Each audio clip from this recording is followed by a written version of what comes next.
अध्याय 15।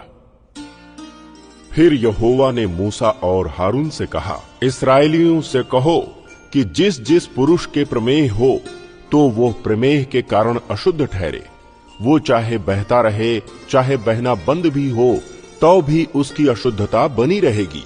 जिसके प्रमेह हो वो जिस जिस बिछौने पर लेटे वो अशुद्ध ठहरे, और जिस जिस वस्तु पर वो बैठे वो भी अशुद्ध ठहरे।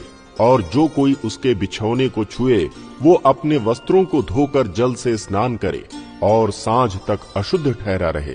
और जिसके प्रमेह हो और वो जिस वस्तु पर बैठा हो उस पर जो कोई बैठे वो अपने वस्त्रों को धोकर जल से स्नान करे और सांझ तक अशुद्ध ठहरा रहे।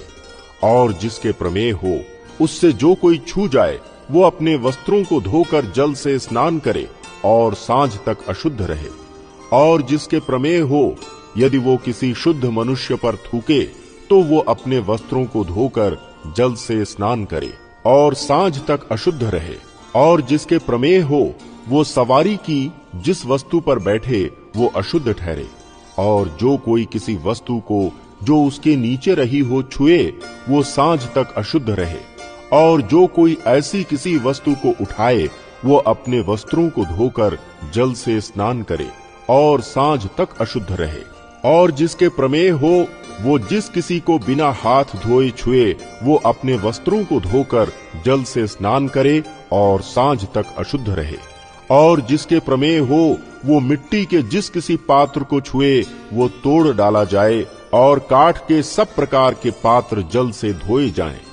फिर जिसके प्रमेह हो वो जब अपने रोग से चंगा हो जाए तब से शुद्ध ठहरने के 7 दिन गिन ले और उनके बीतने पर अपने वस्त्रों को धोकर बहते हुए जल से स्नान करे, तब वो शुद्ध ठहरेगा।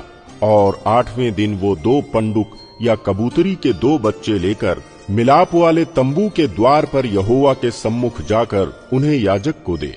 तब याजक उनमें से एक को पाप बलि और दूसरे को होम बलि के लिए भेंट चढ़ाए।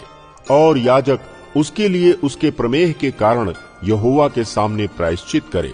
फिर यदि किसी पुरुष का वीर्य स्खलित हो जाए तो वो अपने सारे शरीर को जल से धोए और सांझ तक अशुद्ध रहे। और जिस किसी वस्त्र या चमड़े पर वो वीर्य पड़े वो जल से धोया जाए और सांझ तक अशुद्ध रहे। जब कोई पुरुष स्त्री से प्रसंग करे तो वे दोनों जल से स्नान करें और सांझ तक अशुद्ध रहे। फिर जब कोई स्त्री ऋतुमती रहे तो वो 7 दिन तक अशुद्ध ठहरी रहे, और जो कोई उसको छुए वो सांझ तक अशुद्ध रहे। और जब तक वो अशुद्ध रहे तब तक जिस जिस वस्तु पर वो लेटे और जिस जिस वस्तु पर वो बैठे वे सब अशुद्ध ठहरे। और जो कोई उसके बिछौने को छुए वो अपने वस्त्र धोकर जल से स्नान करे और सांझ तक अशुद्ध रहे। और जो कोई किसी वस्तु को छुए जिस पर वो बैठी हो वो अपने वस्त्र धोकर जल से स्नान करे और सांझ तक अशुद्ध रहे।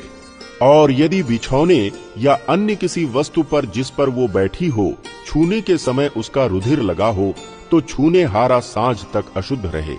और यदि कोई पुरुष उससे प्रसंग करे और उसका रुधिर उसके लग जाए तो वो पुरुष 7 दिन तक अशुद्ध रहे। और जिस जिस बिछौने पर वो लेटे वे सब अशुद्ध ठहरे। फिर यदि किसी स्त्री के अपने मासिक धर्म के नियुक्त समय से अधिक दिन तक रुधिर बहता रहे या उस नियुक्त समय से अधिक समय तक ऋतुमती रहे तो जब तक वो ऐसी दशा में रहे तब तक वो अशुद्ध ठहरी रहे। उसके ऋतुमती रहने के सब दिनों में जिस जिस बिछौने पर वो लेटे वे सब उसके मासिक धर्म के बिछौने के समान ठहरे। और जिस जिस वस्तु पर वो बैठे वे भी उसके ऋतुमती रहने के दिनों के समान अशुद्ध ठहरे। और जो कोई उन वस्तुओं को छुए वो अशुद्ध ठहरे। इसलिए वो अपने वस्त्रों को धोकर जल से स्नान करे और सांझ तक अशुद्ध रहे। और जब वो स्त्री अपने ऋतुमती से शुद्ध हो जाए तब से वो 7 दिन गिन ले और उन दिनों के बीतने पर वो शुद्ध ठहरे। फिर 8वें दिन वो 2 पंडुक या कबूतरी के 2 बच्चे लेकर मिलाप वाले तंबू के द्वार पर याजक के पास जाए। तब याजक एक को पाप बलि और दूसरे को होम बलि के लिए चढ़ाए।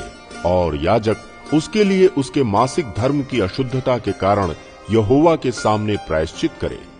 इस प्रकार से तुम इस्राएलियों को उनकी अशुद्धता से अलग रखा करो, कहीं ऐसा ना हो कि वे यहोवा के निवास को जो उनके बीच में है अशुद्ध करके अपनी अशुद्धता में फंसे हुए मर जाएं। जिसके प्रमेह हो और जो पुरुष वीर्य स्खलित होने से अशुद्ध हो और जो स्त्री ऋतुमती हो और क्या पुरुष क्या स्त्री जिस किसी के धातु रोग हो और जो पुरुष अशुद्ध स्त्री से प्रसंग करे, इन सबों के लिए यही व्यवस्था है।